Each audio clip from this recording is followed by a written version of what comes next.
Olá, bem-vindo ao Fixamos, eu sou a Avlange e nesse vídeo eu vou falar sobre o uso de vírgula, ponto e vírgula e dois pontos. Começar falando sobre a vírgula, que é a parte mais complicada, mais chatinha. Depois ponto e vírgula e dois pontos são as partes mais fáceis. Você já deve ter ouvido muito que vírgula é usada para dar pausa, mas na verdade isso, como regra geral, não é verdade, é um engano, porque quando você vai falar uma coisa e você dá uma pausa na fala, não significa que tem uma vírgula no texto. Nem sempre, tá? O que acontece é quando tem uma vírgula no texto, a gente geralmente dá pausa na hora de falar, mas o contrário não é regra. Então, não é usada para representar pausas. Quando usar a vírgula, então? Aí tem vários casos, né? Vamos falar dos casos aqui. Separa-se com vírgula elementos que você pode listar. Peguei um papel, uma caneta, um lápis e uma borracha. Eu posso falar, o que que eu peguei? Papel, caneta, lápis e borracha. Então são elementos que eu posso listar. Lembrando que o último elemento ele não é separado com vírgula, e sim com o E. E depois eu vou falar sobre vírgula antes do E, mas nesse caso, sim, como regra geral, não se usa vírgula antes do E. Separa-se com vírgula orações independentes. Orações independentes são orações que não precisam da outra, uma não precisa da outra para fazer sentido. O sentido dela não depende da outra, ela poderia ser separada do texto, retirada do texto e continuaria fazendo sentido. Eu andei, pulei, corri, pedalei minha bicicleta. Então, orações independentes. Lembrando que cada oração tem um verbo. Então, se eu tenho aqui andei, pulei, corri, pedalei, tem quatro verbos, então tem quatro orações. Então, estou separando essas orações independentes pela vírgula. Isola-se por meio de vírgulas vocativo e aposto. Vocativo, lembrando, é com quem você está falando. Por exemplo, você falar, mãe, vem cá. Mãe é o vocativo. Tá, vou mostrar o exemplo aqui logo. O que eu quero dizer, mãe, é que eu não gosto de couve. Esse mãe é um vocativo. Júlio, o amigo da minha irmã, é um cara legal. O amigo da minha irmã é um aposto, porque está explicando quem é Júlio. Esses elementos a gente separa com vírgula. Isola-se por meio de vírgulas elementos que poderiam estar entre parênteses.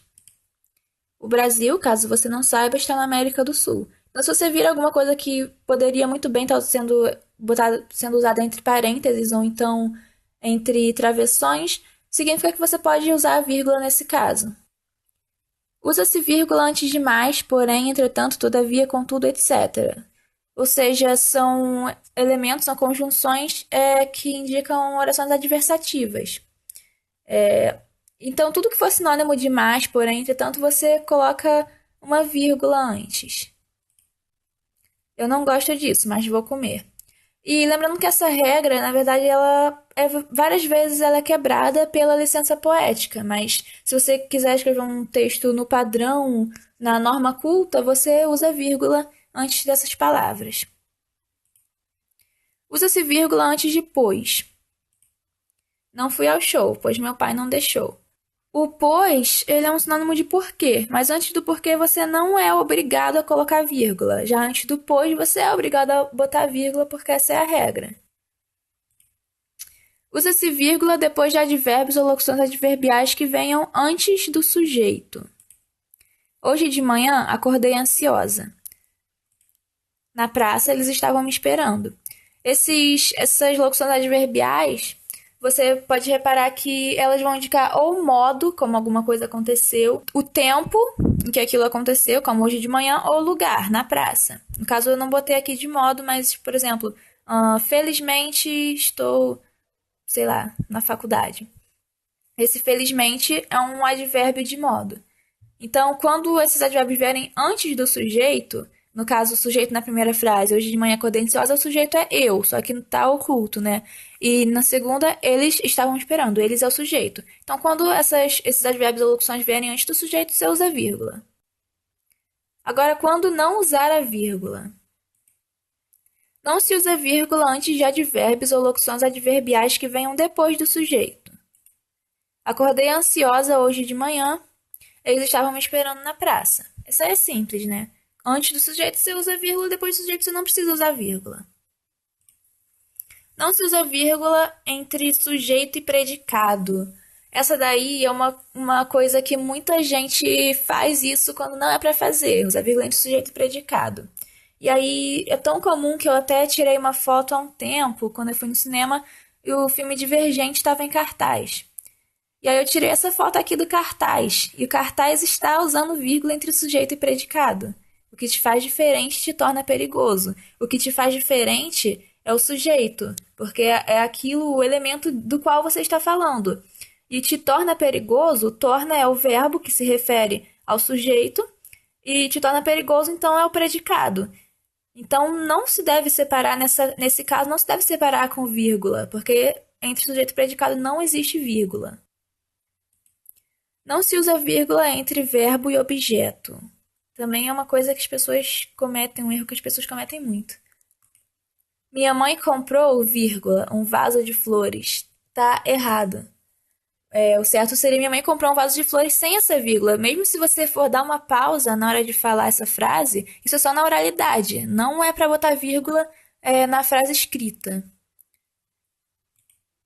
Eu gosto de salame, vinho e pão. Nesse caso também. Você não é para você colocar uma vírgula antes do entre o D e o salame, não é para você botar vírgula. Entre o salame e vinho, sim, porque você está listando coisas que você gosta. Como a gente viu antes, entre elementos que você pode listar, você usa vírgula. Mas antes desses elementos, você está colocando uma vírgula entre verbo e objeto. Eu gosto. Gosta de quê? De salame, vinho e pão. Nessa vírgula aí não cabe. Nem uma vírgula antes entre o gosto e o de, por exemplo, também não caberia. Enfim, tá errado. Não se isola por meio de vírgulas elementos restritivos. Elementos restritivos.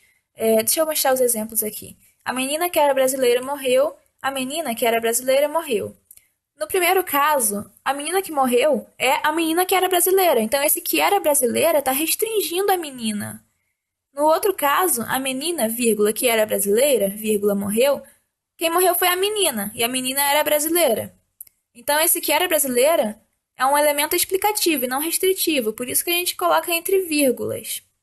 Enquanto o restritivo a gente não coloca entre vírgulas, porque se a gente colocar entre vírgulas, a partir do momento que a gente põe as vírgulas, ele se torna um elemento explicativo. Então, aqui, restritivo, explicativo.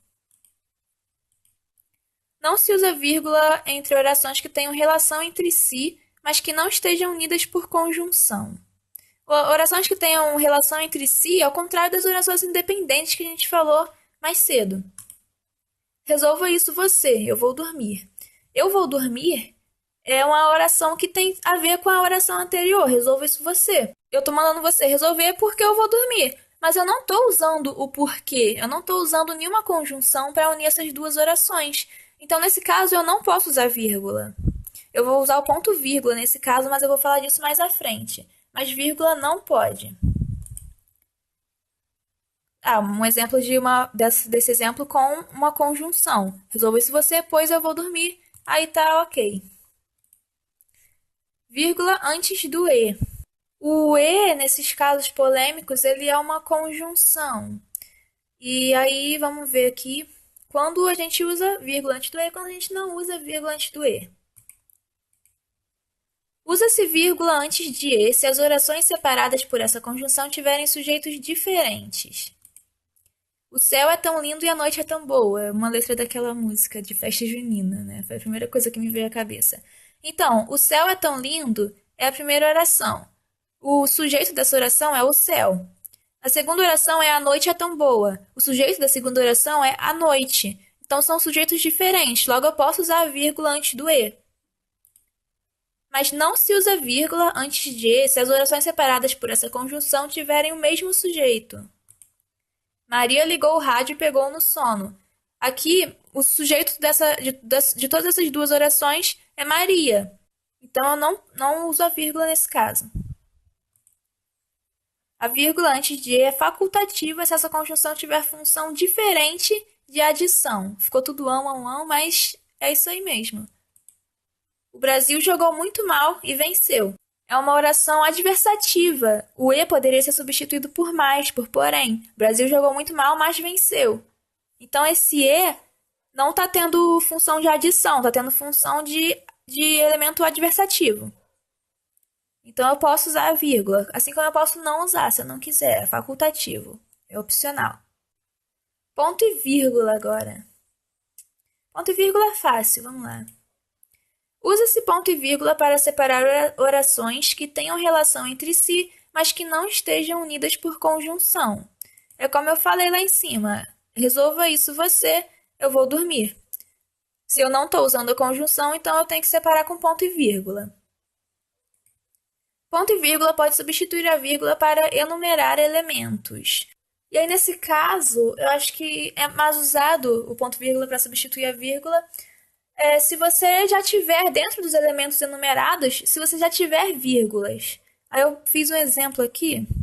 Dentro do baú, encontrei uma boneca feia, parecida com uma que eu tinha anos atrás. Um bule, todo quebrado e sujo. Um lenço, que apesar de bonito, tinha cheiro de podre. Então, nessa frase tem várias vírgulas. E eu estou enumerando elementos. Os elementos que eu encontrei no baú. A boneca feia, o bule e o lenço. E para separar esses elementos, eu estou usando ponto e vírgula. E a vírgula aqui eu estou usando não para enumerar, mas sim em vários casos, né? Casos, inclusive, que eu expliquei lá em cima. Usa-se ponto e vírgula antes de uma oração adversativa em que a conjunção não venha no início.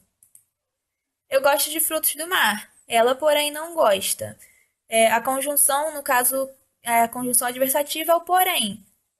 Se eu estivesse falando eu gosto de frutos do mar, porém ela não gosta, poderia usar a vírgula facilmente. Mas não significa também que se eu botar o porém antes do ela, eu não possa usar o ponto vírgula. Eu posso usar o ponto vírgula se eu quiser. Aí é uma questão de estilo, depende de como você quer que soe o texto. Dois pontos. Também é facinho. Basicamente, usa-se dois pontos para enunciar alguma coisa. Uma fala, uma enumeração, uma citação, uma condição, um exemplo, etc. Inclusive, eu estou usando dois pontos aqui para enumerar, no caso, os casos em que eu posso usar os dois pontos. Então, eu estou anunciando uma enumeração. Com um sorriso no canto da boca, ai, gente. Blanche disse: gosto de explicações que trazem exemplos nelas próprias. Então, aqui eu estou anunciando uma frase e tô usando dois pontos e aí é isso aí, né? Essa frase já explica tudo. Usa-se dois pontos para concluir ou resumir uma ideia. Porque a zoeira é assim, sem limites.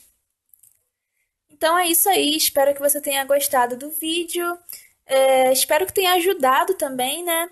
Foi um vídeo bem básico e se você achar que precisa acrescentar alguma coisa, fica à vontade aí nos comentários. Se foi útil esse vídeo, dê um joinha, se inscreva no canal, siga as redes sociais que estão na descrição para ficar ligado em todas as novidades que vierem. Eu posto umas coisas lá no Facebook e tal, dicas, etc. E se você quiser ler histórias escritas por mim, visite meu Wattpad que também está com o link na descrição. E até a próxima, tchau!